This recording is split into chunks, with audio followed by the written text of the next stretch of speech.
Vous savez pourquoi c'est important de faire ça? Ça renforce l'affection dans la famille. Ça renforce les liens entre les parents et les enfants. Ça réduit la distance entre les parents et les enfants parce qu'on dit qu'on va améliorer. On peut aussi donner un point amélioré de la part du chef de famille ou de la part de la mère. Mais ce sont des exemples des points à améliorer. Donc, c'est seulement public d'accepter parce qu'on peut améliorer et un point à. Ça développe aussi l'humilité pour un moment. Ça renforce les liens en famille et ça permet surtout que la famille reste unie dans la parole de Dieu. Parce que ce qui détruit la famille de cette génération, c'est qu'on n'est pas unis. C'est-à-dire que vous pouvez revenir un soir, chaque enfant est sur son téléphone. Ceux qui sont pas sur le téléphone sont en train de regarder la télé. Toute la famille est ensemble. Mais ça vous est venu. Est-ce que vous comprenez un peu ce que je suis en train de dire? Au moins, ce moment de réunion hebdomadaire nous permet d'être unis autour de la parole. Et c'est ce qui nous manque le plus, parce que la Bible a dit que si Dieu s'accorde sur la terre pour demander une chose quelconque, alors la chose leur sera. Mais les familles ne sont pas unies.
Seigneur, merci ma vie en tout tellement, je te la donne, je te la donne.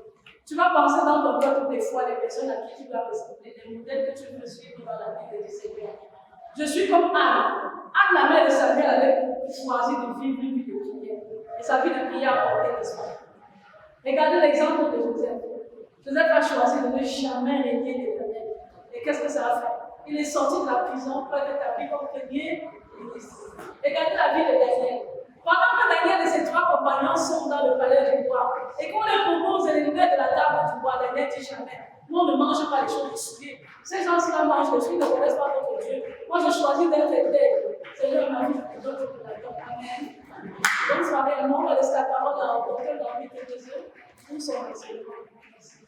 Aujourd'hui, nous allons parler de comment aborder 2023 avec Rio, ou encore les trois clés pour aborder 2023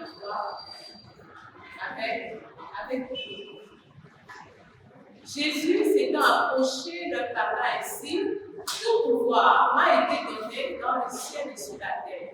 Allez, faites de toutes les nations des disciples, les baptisant au nom du Père, du Fils et du Saint-Esprit, et enseignez-leur à observer tout ce que je vous ai prescrit. Et voici, je suis avec vous tous les jours, jusqu'à la fin du monde. Tant que l'homme sera dans les ténèbres, je m'investirai et j'investirai. Tant que les hommes n'aimeront pas leur femme, comme Christ a aimé et dirigé l'Église, je m'investirai et j'investirai. Tant que les femmes ne seront pas soumises à leur mari, comme Sarah l'était à Abraham au point de l'appeler Seigneur, je m'investirai et j'investirai. Tant que les couples ne vivront pas dans l'unité, la complémentarité, la sainte descendance biologique et spirituelle, je m'investirai et j'investirai. Tant que les enfants, tant que les adolescents, tant que les jeunes, tant que les célibataires seront confrontés à une crise de modèle et de référence, je m'investirai et j'investirai. Tant que les familles n'auront pas pour socle un amour inconditionnel, un modèle personnel, conjugal, familial, rempli de la puissance du Saint-Esprit, les enfants régénérés, l'unité et les finances consacrées à l'Éternel, je m'investirai et j'investirai.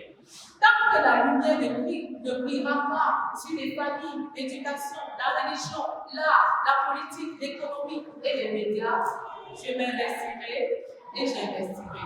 Tant que,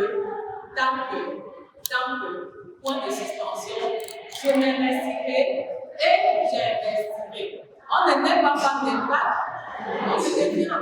Et si tu ne deviens pas une femme d'impact dans le monde, tu seras une femme d'impact.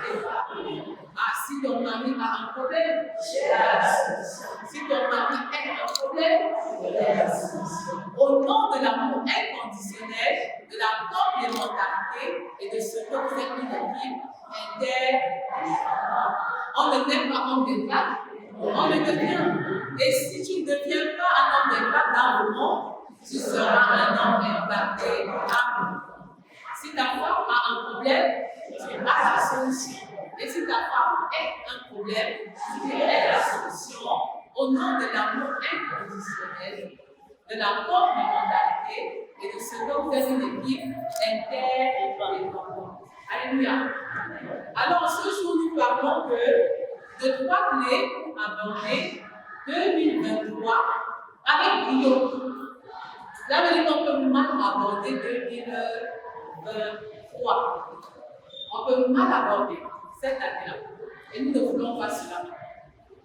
Chaque année est unique et spéciale en son genre.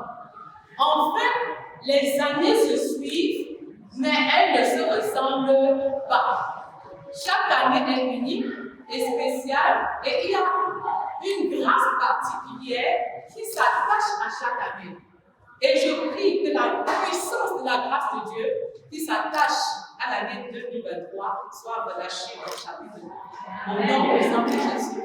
Amen. Oui, les années se suivent, mais elles ne se ressemblent pas.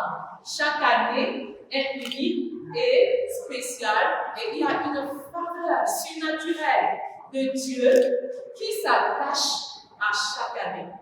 Et nous voulons saisir la puissance de la grâce qui a fait sortir la reine Esther, ou mieux, Esther de nulle part, où l'on vit le plus grand de l'époque.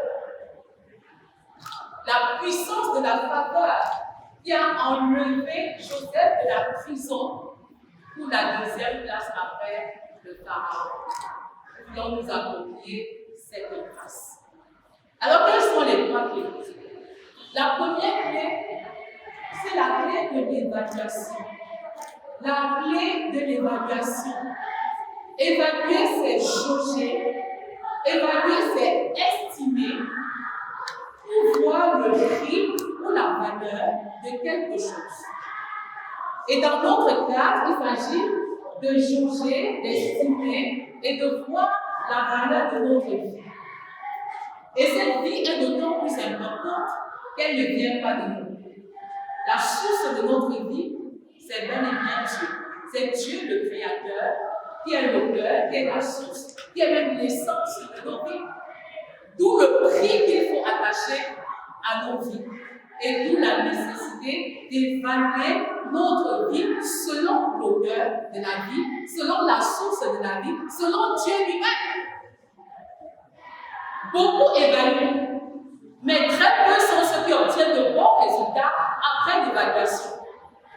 On évalue pour progresser et non pour regresser. On évalue pour s'améliorer, pour aller de l'avant, pour être excellent, pour avoir la meilleure version de soi-même et non l'inverse. Et pour bien évaluer, il faut donc que nous soyons objectifs et que nous nous appuyons sur les principes divins et non sur nos principes subjectifs. Tu peux t'auto-évaluer. Ton mari peut t'évaluer, tes enfants peuvent t'évaluer, tes collaborateurs peuvent t'évaluer, tes chefs de service peuvent t'évaluer. Mais au-delà de toutes les évaluations, celle qui va demeurer, c'est celle de Dieu. C'est l'évaluation divine qui va prendre le dessus sur toutes les autres formes d'évaluation. Donc l'évaluation, c'est la première clé. Il faut jauger, il faut estimer le prix de notre vie selon le système d'évaluation divin et non selon le système d'évaluation humain. Aux yeux des hommes, tu peux être excellent, mais aux yeux de Dieu, que dit-il de toi? Que pense-t-il de toi? L'Éternel a regardé Job et a dit que Job était un homme intègre. Quand il te regarde, que dit-il que tu es? Est-ce que le Seigneur te rend témoignage de qui tu es au fond de toi en guise d'évaluation? Il est facile de se rendre compte que les hommes évaluent de manière différente du système d'évaluation de Dieu. En d'autres termes, le système d'évaluation de Dieu est différent du système d'évaluation des hommes. Et je vais vous le démontrer tout à l'heure. Je vais démontrer que le système d'évaluation n'est pas le même.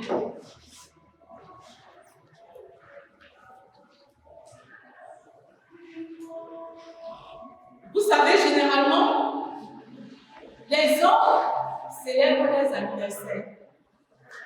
C'est-à-dire qu'ils évaluent le nombre d'années qu'ils ont passé sur la terre. Ils vont dire par exemple, j'ai 1 an de plus.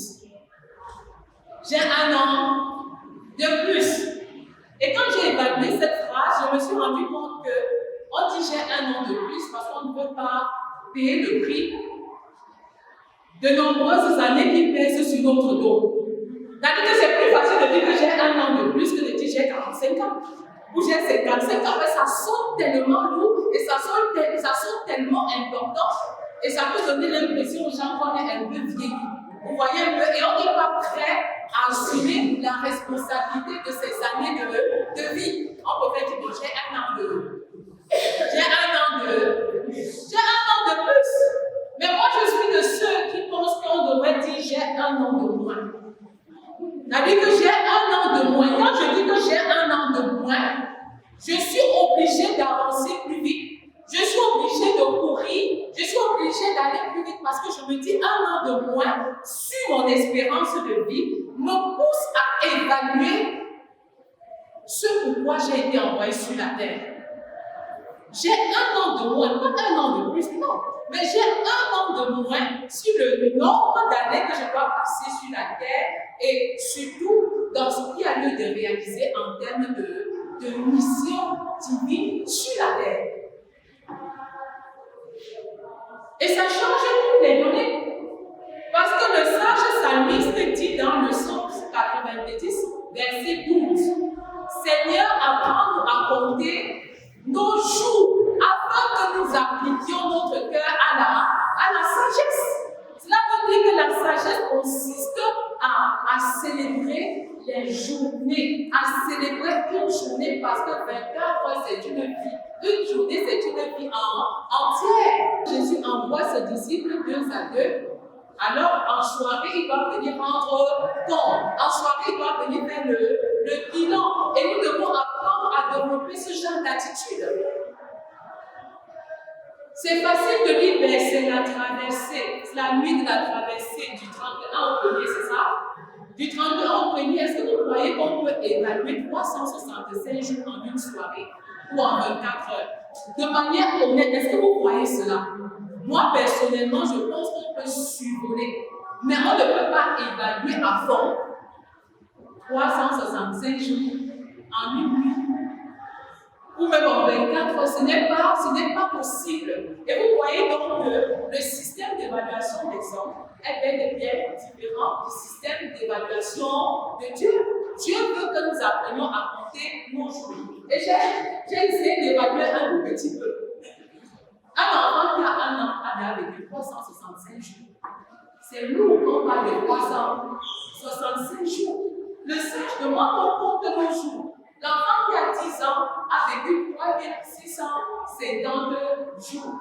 Celui qui a 20 ans a vécu 7300 jours. Celui qui a 30 ans a déjà vécu pendant 10 950 jours. Celui qui a 40 ans a vécu 14 600 jours.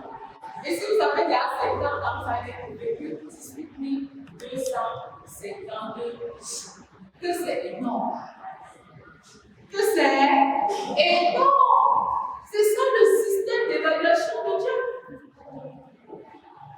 C'est ça, appliquer son cœur à la sagesse.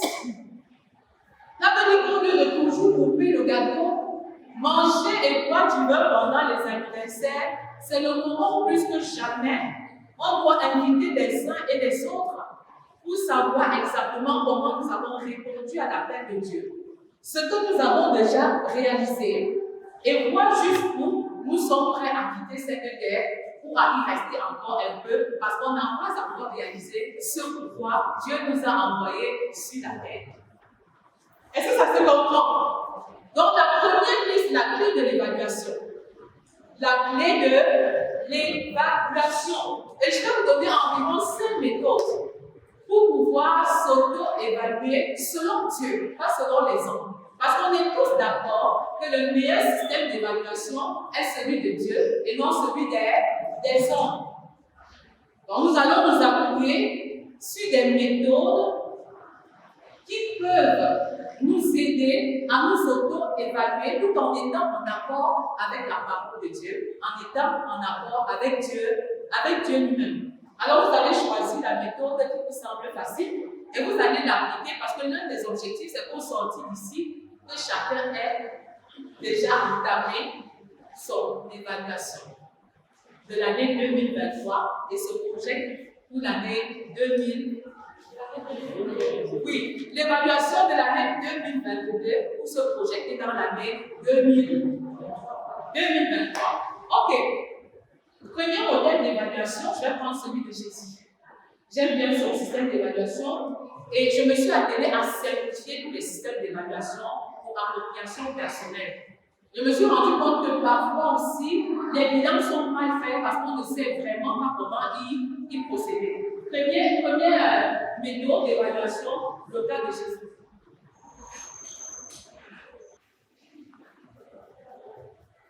Je vais évaluer avec vous. Je vais m'appuyer sur 3 éléments du système d'évaluation de Jésus. Il avait un but. Un but. Luc 19, verset 10. Chercher et sauver ce qui était perdu. Voilà toute la mission que le Seigneur Jésus est venu accomplir sur la terre. Vous savez, nous n'avons qu'une seule vie et on ne peut l'investir efficacement que dans une seule chose. Jésus est venu chercher et sauver ce qui était perdu. Luc 19, verset 10. Ça, c'est le but. Maintenant, la méthode. Quel est le moyen qu'il a utilisé pour atteindre son but? Si nous nous appelons sur Matthieu 9, 35, il a réalisé 3 choses principales. Ou à la limite 4, si vous voulez. 3 choses principales. Dans ce passage, il est écrit que Jésus parcourait les villes et les villages, enseignant, prêchant et guérissant toute maladie et toute infirmité. J'ai dit 3 ou 4 parce que la priorité était la base de tout ce qu'il faisait. La prière était capitale. On peut noter la prière capitale. Il enseignait, il prêchait, il priait et il guérissait les malades et il libérait de toutes sortes d'infirmités. Quel est le résultat qu'il a obtenu en fin de compte? Jean 17, verset 30. J'ai achevé l'œuvre que tu m'as donnée. Jean 17, verset 4, voilà le résultat qu'il a obtenu, c'est extraordinaire, n'est-ce pas? Il fait son bilan à Dieu le Père et il dit, j'ai achevé l'œuvre que toi tu m'as donnée. Parce que si l'œuvre n'est pas de Dieu, elle ne sert à rien. Si le but n'est pas de Dieu, il ne sert à rien. Si la vision que j'ai ne vient pas de Dieu, elle ne sert absolument à rien. Parlons du modèle de Paul. Paul avait un but, gagner le maximum d'âmes à Christ en se focalisant sur les non-juifs. C'était son but. Il avait une méthode, la multiplication spirituelle. C'est-à-dire qu'il évangélisait, il présentait clairement Christ aux personnes et au-delà d'évangéliser, il formait des personnes qui connaissaient déjà le Seigneur à évangéliser d'autres personnes et à faire comme lui. Timothée était son élève, Timothée était son disciple. Donc il a choisi la voie. Pardon?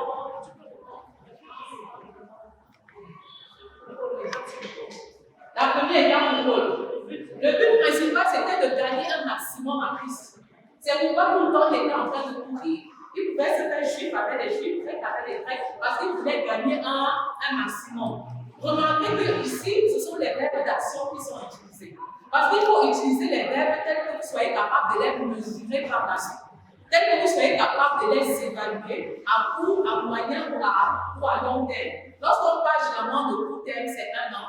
Le moyen terme, c'est 4 ou 5 ans. Et le long terme, c'est 10 ans. Mais nous avons choisi de travailler sur le court terme, donc 1 an maximum, pour faciliter les choses. 1 jour, 1 an. Ça facilite le processus. Et le résultat, c'est quoi? À la fin, j'ai combattu le bon combat de la foi. Il faut faire un bilan de son travail et en être satisfait. Et nous, alors, aujourd'hui, troisième méthode que je vous conseille pour évaluation, le but à atteindre, c'est Matthieu 28, 19, aller et faire de toutes les nations des disciples. Il ne suffit pas d'aller, mais il faut faire de toutes les nations des disciples. Il y a une maman qui est perdue. Matthieu 28, verset 19 à 20. Allez, faire de toutes les nations des disciples, ça c'est le but. Maintenant, la méthode à utiliser, c'est quoi? L'évangélisation et le discipulat. Les deux ne signifient pas la même chose. Évangéliser, c'est présenter clairement Jésus-Christ à une personne qui ne connaît pas Christ, à un païen, et lui donner l'opportunité de l'accepter dans son cœur comme sauveur et Seigneur personnel par la puissance du Saint-Esprit. C'est ça, évangéliser. Si vous parlez de Jésus à quelqu'un sans jamais lui donner l'opportunité de l'accepter comme sauveur et Seigneur, ce n'est pas encore ça l'évangélisation authentique aux yeux de Dieu. Donc on lui parle de Jésus, c'est-à-dire de l'amour de Christ, on lui parle du péché de l'homme et on lui présente Jésus comme étant l'unique solution de Dieu pour son salut. Et on lui donne la possibilité d'inviter le Seigneur dans son cœur, dans sa vie, comme sauveur et Seigneur personnel. C'est ça l'évangélisation. Maintenant, au niveau du discipulat, le discipulat c'est quoi? C'est le processus qui consiste à former un disciple. Et un disciple, c'est un élève à l'école, ou alors sous la doctrine d'un maître.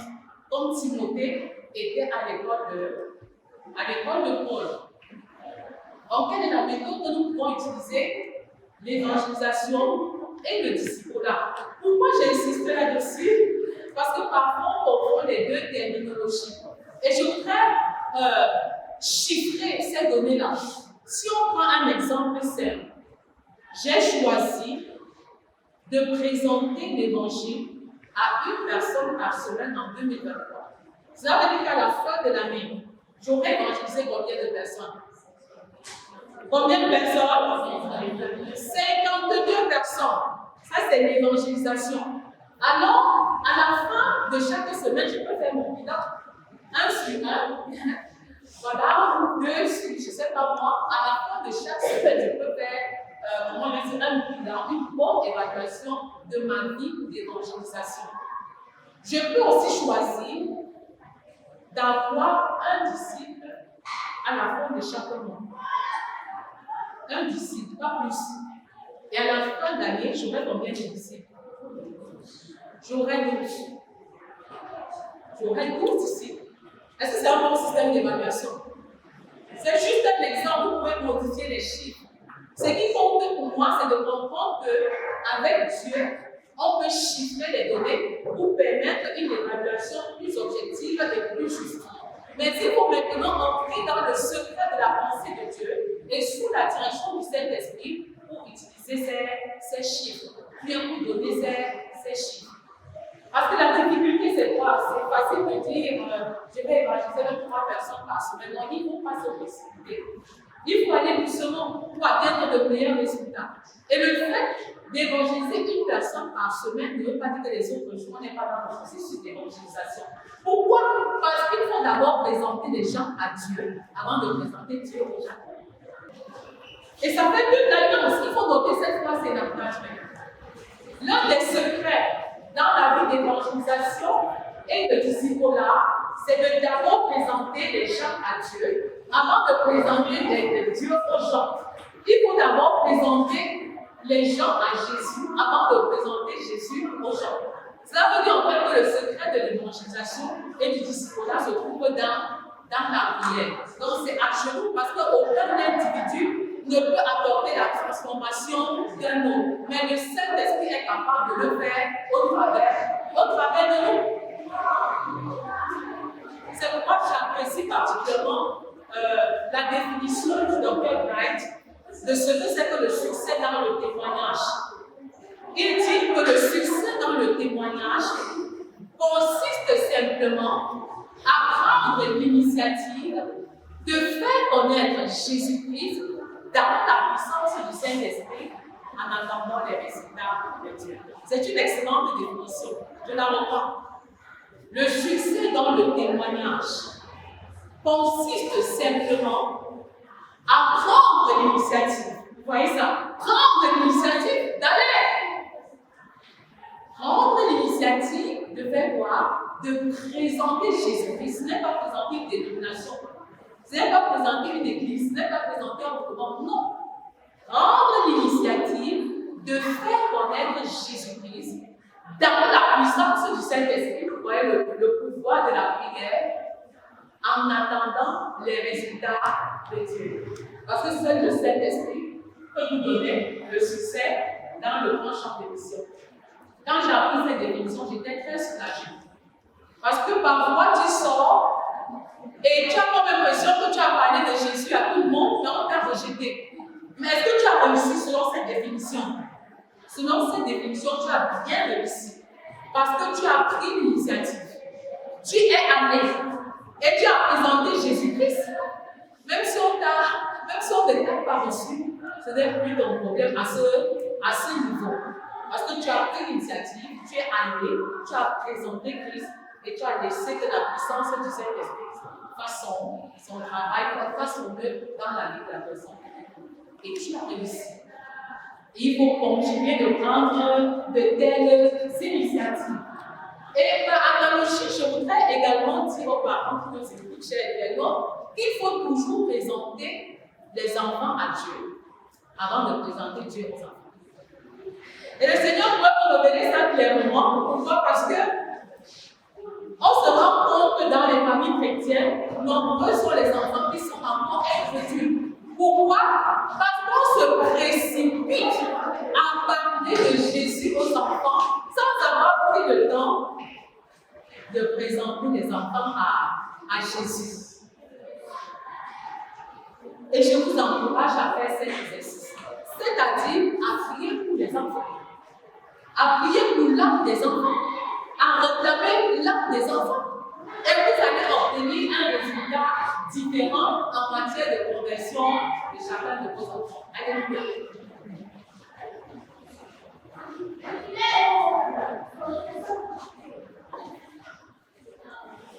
Nous étions au niveau de la troisième méthode. Nous avons donné le but, c'est ça? Aller et faire de toutes les nations des disciples. La méthode, la double méthode d'évangélisation et de disciple-là. Et enfin, le résultat, c'est quoi? Ici, j'encourage également que vous donniez le résultat de manière chiffrée. Vous pouvez dire, en fin d'année, je voudrais avoir 12 disciples. Je voudrais avoir 12 disciples pour le Seigneur. Pas seulement les disciples, mais 12 disciples. Ça fait toute la différence en une année. Quatrième méthode. C'est une méthode un peu technique, mais il faut que je la donne. Quatrième technique, c'est s'appuyer sur les 5 objectifs éternels de Dieu pour tout temps, pour m'auto-évaluer et poser des jalons pour aborder 2023. Premier objectif, devenir un adorateur. Si j'ai choisi de devenir un adorateur en esprit et en vérité, comme le Seigneur le fait dans Jean 4, verset 23 à 4, et que j'ai choisi comme moment j'ai de produire un chant nouveau par mois, ça veut dire qu'en fin d'année, j'aurai produit combien de chants nouveaux? 12. Si j'en ai produit 6, là, ça veut dire que j'aurai 7 ou 10. Ou 50% de réalisation. Est-ce qu'on est d'accord pour ça? Deuxième objectif éternel, être pacificateur. Être pacificateur, c'est vivre une véritable communion fraternelle, être en harmonie avec les frères et les sœurs. Je peux choisir comme objectif à atteindre de rendre visite à un frère ou à une sœur une fois par mois au nom de la communion fraternelle. Et ça, la puissance du Saint-Esprit, il faut le noter, il n'y a pas de communion fraternelle. Ce n'est pas un temps où on parle seulement. Ce n'est pas un temps où on fait le commérage sur d'autres personnes. Ce n'est pas le moment de faire des discours vains. Non. Mais on s'associe pour mieux faire. Donc, je peux choisir de rendre visite à une personne parce que c'est l'une des activités que le Seigneur Jésus menait dans son séjour sur la terre, c'était de rendre visite aux personnes. Donc, je peux décider de rendre visite à une personne par mois. Et en fin d'année, je voudrais avoir rendu visite à 12 personnes. Mais les visites ne sont pas des visites pour des visites. Ce sont des visites, comment je vais être avec une visite, avec une certaine vision. Je peux choisir de rendre visite à toutes les personnes que j'estime qu'elles n'ont pas encore rencontré le Seigneur. Et l'objet de ma visite, c'est que nous allons échanger autour de la parole de Dieu. Et à la fin, je pourrais faire mon bilan. Troisième objectif éternel, être un imitateur, lui, du caractère de Christ. Je peux choisir l'obéissance. Obéir à Dieu. Et je peux évaluer mon obéissance à la direction du Saint-Esprit. C'est vous qui définissez en fait des critères. Je peux choisir mon obéissance par rapport à la parole de Dieu et sa mise en pratique. Je peux aussi évaluer ma soumission à mon mari. Je peux évaluer la soumission de mes enfants à moi. Est-ce que plus je me soumets à mon mari, plus mes enfants se soumettent à moi? Je peux faire ce travail-là. Il est formidable. Est-ce que plus j'obéis à Dieu, mieux je suis capable de me soumettre à mon mari et mes enfants peuvent être plus sensibles à la direction de ma voix? Voilà des approches qui peuvent nous aider à nous évaluer de manière très objective. Quatrième objectif éternel, le service. Servir. On va utiliser le verbe d'action. Adorer. Rechercher la paix. Imiter le caractère de Christ. Servir. Je peux choisir dans ce jalon de servir Dieu différemment. En commençant par mon époux, par mon épouse, par chacun de mes enfants. Et dans leur service, je vais voir en quoi est-ce que je laisse avec une bonne attitude de cœur. Ma façon de faire la lessive, le ménage, de cuire même les repas, va être totalement changée parce que j'ai choisi de servir avec une bonne attitude de cœur. C'est quel objectif éternel? Oui, être missionnaire, aller en mission, c'est plus actif. Aller en mission. À ce niveau, je peux décider qu'en 2023, je choisis d'être un disciple. Un disciple qui se multiplie. C'est-à-dire, j'achève ma formation de disciple en 2023. Parce que pour faire des disciples, il faut être un disciple. Pour faire des disciples qui se multiplient, je dois être un disciple qui se multiplie. Mais je peux souscrire, je peux délimiter ma formation de disciple dans le temps. C'est facile de dire qu'on apprend toujours et on apprend tout le temps, mais parfois c'est une fuite de responsabilité. Quand bien on apprend toute la vie, il ne faut pas être au lait. Pendant que Dieu voudrait qu'on soit à la nourriture solide. Donc, ce sont des expressions qu'on utilise souvent comme des échappatoires pour justifier sa médiocrité. Voilà comment on peut aussi s'évaluer en s'appuyant sur les 5 objectifs de Dieu. Dernière méthode que je vous propose et qui me semble la plus simple, ça peut varier d'une personne à l'autre. J'ai pris la peine de multiplier les méthodes pour faciliter la compréhension et le bilan ou alors l'évaluation personnelle. 5e méthode, et la dernière que je vais vous proposer, c'est une méthode à 3 entrées. C'est une méthode à 3 entrées. La première entrée, c'est mon intimité avec Dieu, ou Dieu, si vous voulez. Deuxième entrée, ma famille. Troisième entrée, mon travail et mon ministère. Première entrée, Dieu. Deuxième, ma famille. Troisième, mon travail et mon ministère. Bon, qu'est-ce que j'évalue au niveau de Dieu? Quels sont les éléments qui peuvent m'aider à jauger si je développe vraiment de la profondeur, si je crois vraiment dans mon intimité avec le Seigneur? C'est ça la grande question qu'il faut se poser. Au niveau de Dieu, qu'est-ce que je peux jauger? La prière. Au niveau de la prière, je peux jauger 2 choses. Est-ce que je prie qualitativement? Est-ce que je prie quantitativement?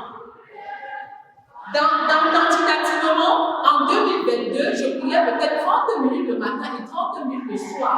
Mais quand je fais le bilan, je me rends compte que j'ai besoin de grandir. Parce que le Dieu que je sers veut que je prie sans cesse.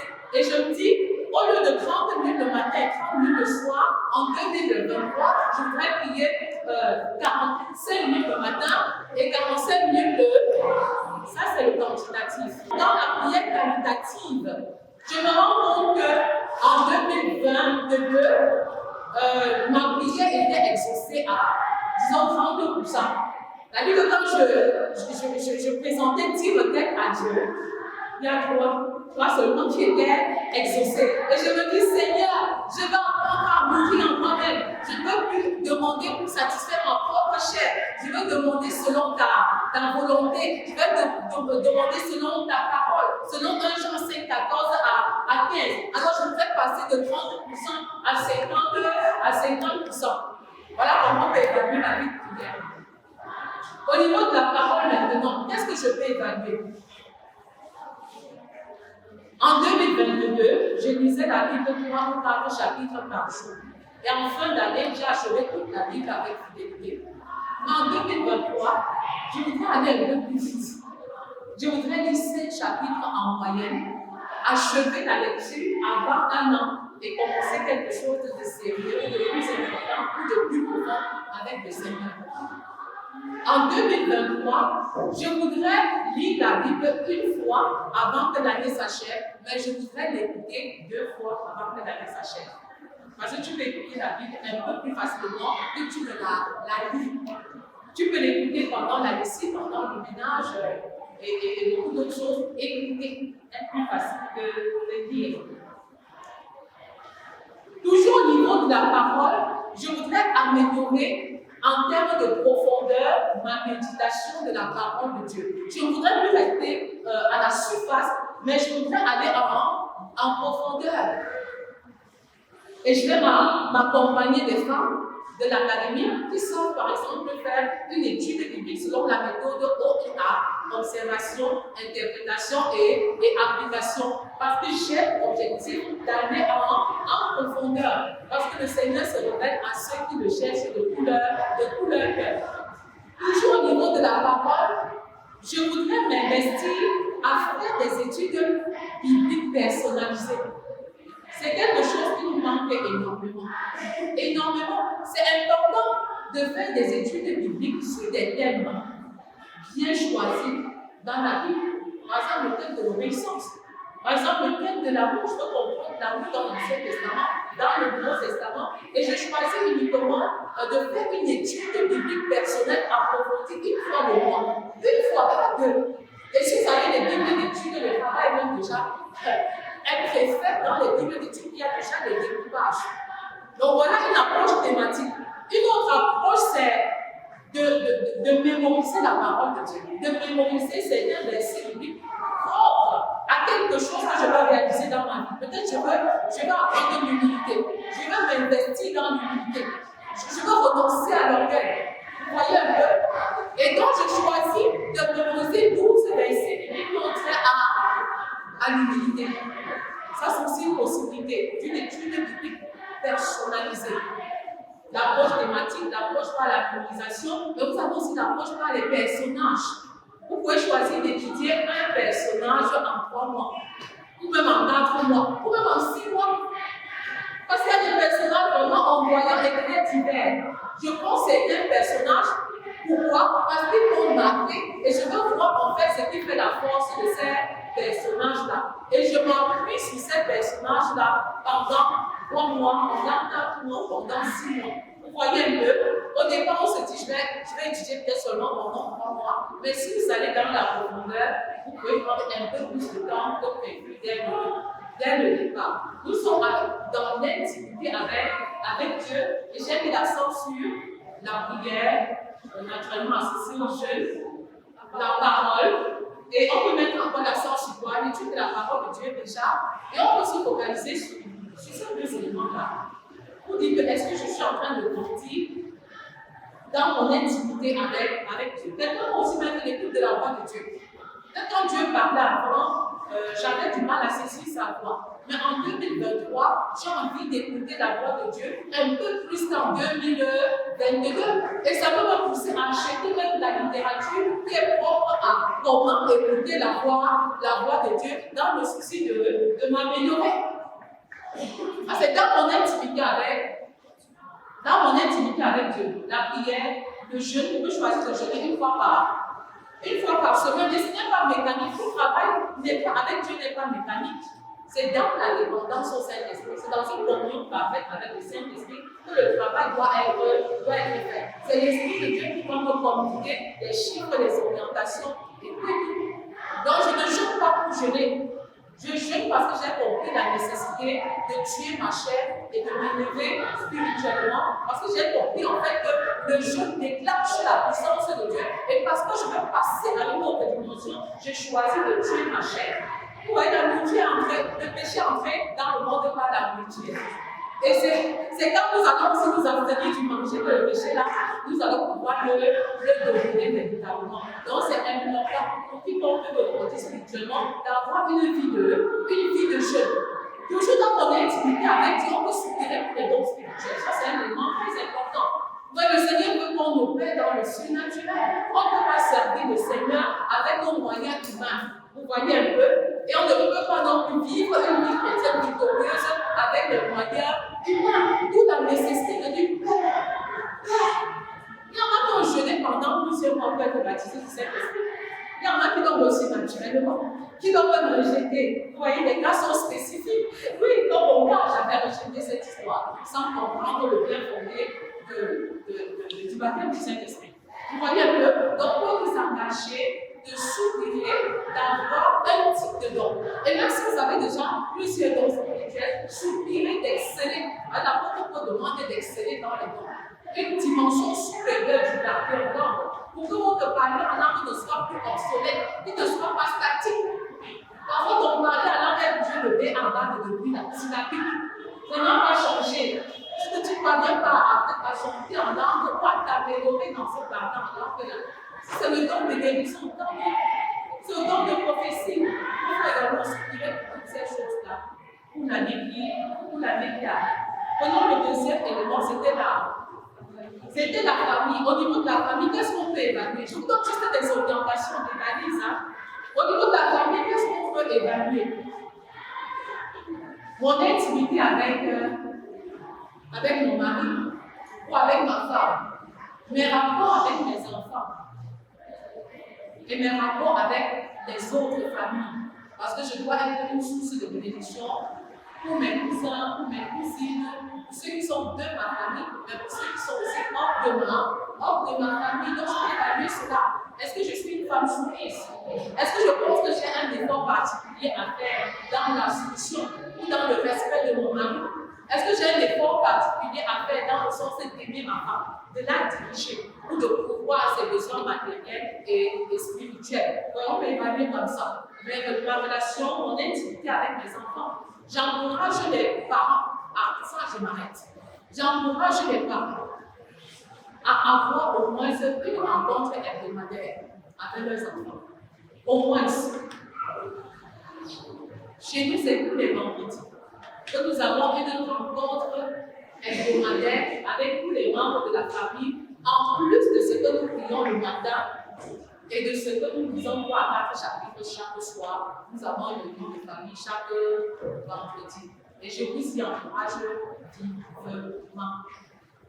Ayant un temps particulier, accorder un temps spécial à chacun de vos enfants, au-delà de la réunion familiale. Hebdomadaire. Je précise hebdomadaire, c'est-à-dire chaque semaine. Quels sont les points positifs? On a bien mangé, on était en bonne santé, il n'y a pas eu d'accident quand on allait à l'école, on a eu de bonnes eau, on a eu de mauvaises quoi à améliorer, parce qu'il n'y a pas de points positifs. Parce que tout point qui est dit négatif entre guillemets est une disposition, une opportunité pour nous améliorer. Donc nous parlons donc de points à améliorer. On a été en retard le matin. On est parti tard de la maison. On a prié en hâte. On n'a pas été fidèle dans la méditation de la parole. On n'a pas été fidèle à l'heure du début. Ça aussi, on n'a pas été fidèle parce que c'est clair qu'on peut dire toutes les choses. On n'a pas été fidèle à l'heure du début. Vous voyez un peu ce que ça fait? Ou alors, tel nous a traîné. Parce qu'ayant pris beaucoup de temps pour s'arrêter, c'était un point à améliorer. Parce qu'avec la vitesse, tu sais, ce qu'on doit apprendre à faire rapidement, à aller très vite pour ne pas pénaliser les autres. Est-ce que ça se comprend un peu? Donc voilà le contenu de manière résumée d'une rencontre de famille. Et ensuite, on prie ensemble. Est-ce que quelqu'un est malade? Est-ce que quelqu'un a une difficulté? On prie et on se sépare. Alléluia. Vous savez pourquoi c'est important de faire ça? Ça renforce l'affection dans la famille. Ça renforce les liens entre les parents et les enfants. Ça réduit la distance entre les parents et les enfants. Parce qu'on dit point améliorer, on peut aussi donner un point amélioré de la part du chef de famille ou de la part de la mère. Personne n'est exempt des points à améliorer. Donc, on est seulement public d'accepter parce qu'on peut améliorer et un point à. Ça demande aussi l'humilité pour un moment. Ça renforce les liens en famille et ça permet surtout que la famille reste unie dans la parole de Dieu. Parce que ce qui détruit la famille de cette génération, c'est qu'on n'est pas unis. C'est-à-dire que vous pouvez revenir un soir, chaque enfant est sur son téléphone. Ceux qui ne sont pas sur le téléphone sont en train de regarder la télé. Toute la famille est ensemble. Mais ça vous est venu. Est-ce que vous comprenez un peu ce que je suis en train de dire? Comment ces moments de réunion hebdomadaire nous permettent d'être unis au cours de la parole? Et c'est ce qui nous manque le plus, parce que la Bible a dit que si Dieu s'accorde sur la terre pour demander une chose quelconque, alors la chose leur sera. Mais les familles ne sont pas unies. Ils sont ensemble sans être. Il est important que nous travaillions à faire des prières d'accord. C'est-à-dire que nous nous mettions ensemble pendant ces moments-là et que nous expérimentions la demande d'une chose selon le Seigneur. Vous allez expérimenter des choses extraordinaires en termes d'exaucement. Alléluia. Et Matthieu 18, 19. La prière d'amour. La prière qui est faite au nom de Jésus. La prière qui honore le nom de Jésus, le caractère de Jésus, la nature de Jésus. La prière qui honore la parole de Dieu. Et vous allez voir que l'atmosphère spirituelle dans votre maison va changer. Les tensions vont disparaître, les conflits vont disparaître. Pourquoi? Parce que comme je le disais à toi, la guerre, les conflits naissent dans la maison. On appelle ça l'instinct belliqueux. L'instinct belliqueux, la guerre naît en famille. C'est Caïn qui tue Abel, les deux étaient frères. Et donc, la meilleure arme pour lutter contre les guerres dans le monde entier, c'est quoi? C'est semer l'amour inconditionnel et le pardon inconditionnel dans les familles. Ce n'est pas fabriquer des armes. Ce n'est pas chercher des casques bleus pour d'autres pays. Non, ce n'est pas avoir le droit de l'école. Mais c'est semer l'amour inconditionnel, le pardon inconditionnel au sein de nos familles. Alléluia. C'est très important. Il faut évaluer encore, surtout de manière objective. C'est la première clé. Évaluer. La deuxième clé, c'est quoi? Est-ce que chacun se retrouve quand même dans la première clé d'évaluation? Est-ce qu'on se retrouve dans la première clé? C'est clair, les choses sont patentes, c'est libre. Chacun peut choisir son modèle avant de sortir d'ici, se fixer des objectifs en appliquer et on passe à autre chose. Prions pour ce modèle avant de passer. Question pour deuxième question. On n'a pas fait travail ministère. Bon, maintenant, travail précédent, le travail, c'est faire de mon travail un instrument d'évangélisation et de disciplage. C'est pourquoi je ne pourrais pas revenir là-dessus. Mais c'est central. Dieu veut voir sa puissance et son onction dans nos lieux de service. Là où on croyait qu'il n'y a que les serviteurs de Dieu en cause pour impacter un révolu. Nous avons besoin de voir Dieu au brasserie. Nous avons besoin de voir la puissante onction de Dieu dans les lycées. L'onction de Dieu dans les établissements, dans les universités, dans les hôpitaux. Mon travail, un instrument d'évangélisation et de disciplage. Alléluia. Et ça fait toute la différence. Vous voyez un peu. Donc, au niveau du ministère, il faut juste insister sur les disciples. Le fait d'avoir 12 disciples en un an, et ça facilite le processus. Vous comprenez avec moi que c'est facile, n'est-ce pas? Et que l'année prochaine, on va prendre des choses différemment. Je n'ai pas envie de vous dire que l'année 2023 sera une année en rose. Mais je vous donne des clés pour comprendre les difficultés et traverser l'année 2022 avec brio en comptant sur la puissance du Saint-Esprit. Alléluia. Nous prions. Seigneur, merci parce que tu nous donnes la première clé, c'est la clé de l'évaluation. Jésus, qui est notre modèle par excellence, sait évaluer. Et il a fait une évaluation positive, un bilan positif du travail qu'il a fait. J'ai achevé l'œuvre que tu m'as donnée sur la terre. Je t'ai glorifié, Père. Nous soumirons de suivre son exemple. Parce que nous avons reçu le même mandat que Jésus, nous sommes également appelés à aller et à faire de toutes les nations des disciples. Nous voulons voir l'onction du Saint-Esprit, la puissance du Saint-Esprit, transportée dans nos lieux de service, transportée dans nos maisons. Nous voulons passer à une autre dimension et nous voulons nous évaluer de manière objective. Aussi vrai que chaque année est unique et spéciale à son genre, aussi vrai que les années se suivent et ne se ressemblent pas. Je confesse que la puissance de ta grâce nous accompagne en 2023 pour surmonter toutes les vicissitudes, toutes les difficultés, afin de passer à une autre dimension sous la puissance du Saint-Esprit, au nom puissant de Jésus. Amen. Parlons de la deuxième clé. La deuxième clé, c'est la clé de la restauration.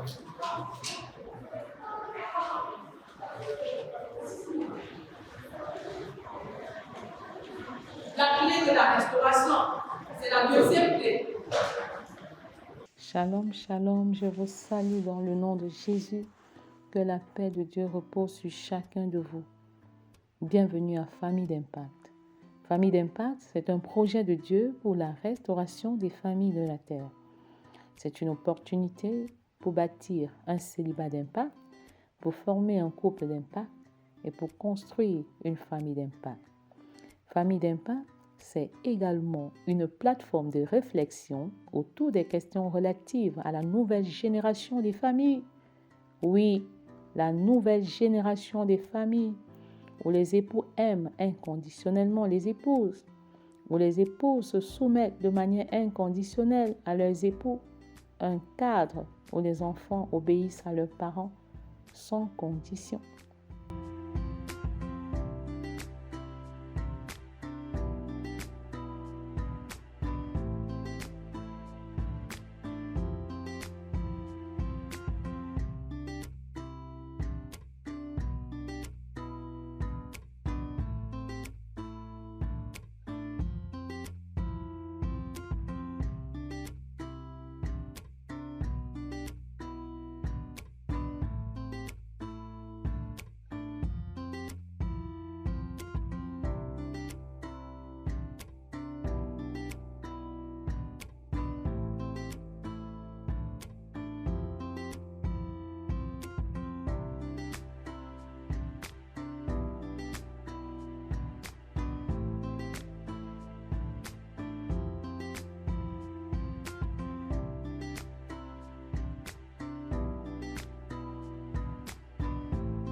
Si vous avez aimé cette vidéo, alors abonnez-vous, activez la cloche de notification, laissez un commentaire, partagez pour restaurer une vie, une famille dans le but d'impacter une nation, le monde entier. Soyez bénis.